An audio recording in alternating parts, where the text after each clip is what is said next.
Hey everyone, today we're gonna make a delicious broccoli quiche with rutabaga and leeks. I think you're really gonna like this. It starts off with a homemade pie crust. Now you don't have to make it homemade. I sound like In a Garden saying that. You can just buy store-bought if you want, but homemade is better. So add your flour and your salt to a large mixing bowl. So storage tip on flour, it'll last 1 year past the best by date after you open it if it's stored properly, cool, dry place. If you put it in the freezer or the fridge, it'll actually last up to 2 years past the best by date. One little caveat is you wanna make sure you put it in an airtight container when you're doing that, because the freezer and the fridge has moisture, and the last thing that you want in your flour is any moisture. So now we're gonna cut in our butter. So the important thing for this is when you're adding your butter to the flour and salt for making your pie dough, you want it to be really, really cold. So I will cut mine up and then put it in the freezer for about 10 minutes before I cut it into the actual dry ingredients. So just go ahead and cut in that flour. Be really careful, don't overwork this step. So you want to cut in the flour.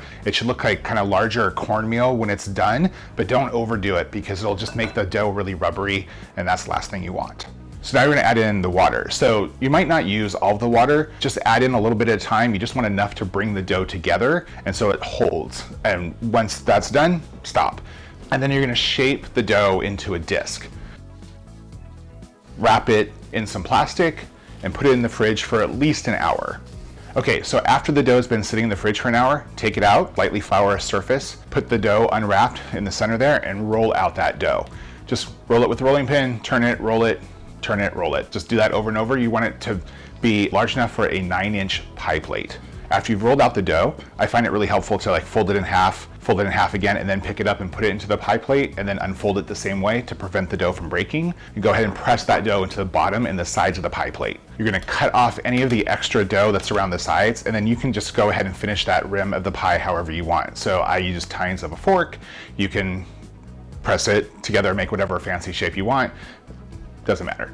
After you've pressed the dough into the pie plate and it's all set, put it back in the fridge for at least 2 hours. The benefit of this is it'll keep the dough, because of the butter, it'll firm up and it'll hold its shape for when you're baking it.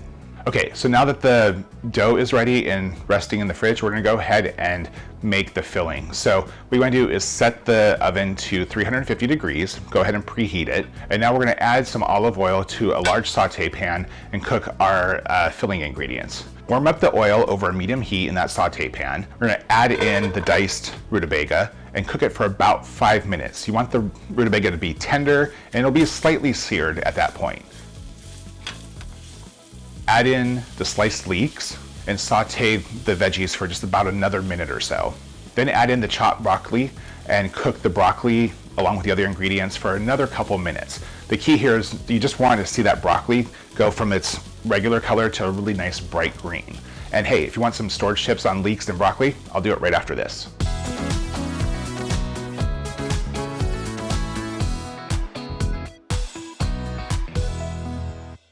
Okay, welcome back. So hey, if you want to store leeks, here's the thing. Leeks can impose their aroma onto other foods in the fridge. So one thing you definitely don't want to do is trim the leek once you bring it home. Leave it in its full form until you're ready to use it.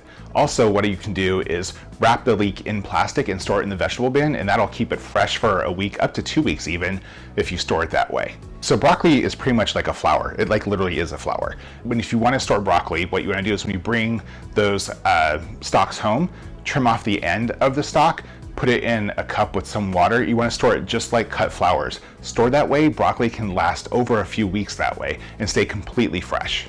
Okay, so we're done sauteing our veggies. So we want to take them and transfer them to a bowl and just let them cool, because we don't want to add them hot to our pie plate. So now we're going to make the egg part. So take a mixing bowl or large measuring cup, take your eggs and go ahead and add them in. We're going to whisk those together.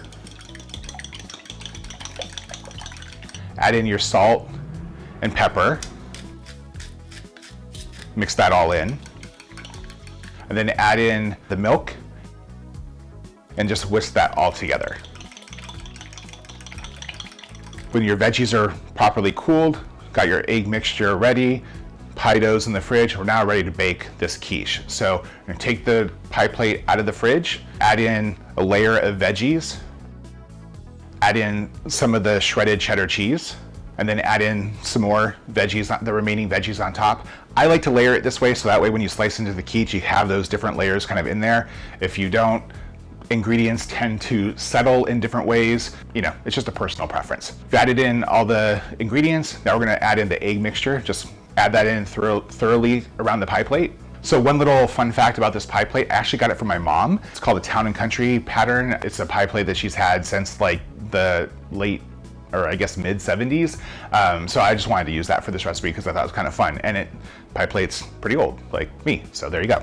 Take the pie plate with the veggies and the egg mixture in there, put it in the oven, but I have one little recommendation. So you can do two things. You can wrap tinfoil around the rim of the pie plate, or if you have crust shields, you can use those. These are really helpful because that crust is high up and because it's so thin, it will actually cook faster and burn. And so crust shields or wrapping aluminum foil around the rim of the pie plate before you put it in the oven will help protect that crust and have it cook more evenly with the rest of the quiche. So just go ahead and bake that quiche for about 45 minutes. So here's the key for quiche, right? So you don't want it so the whole thing fully sets. Like when it's ready, it should be firm, but still jiggle just a little bit in the middle.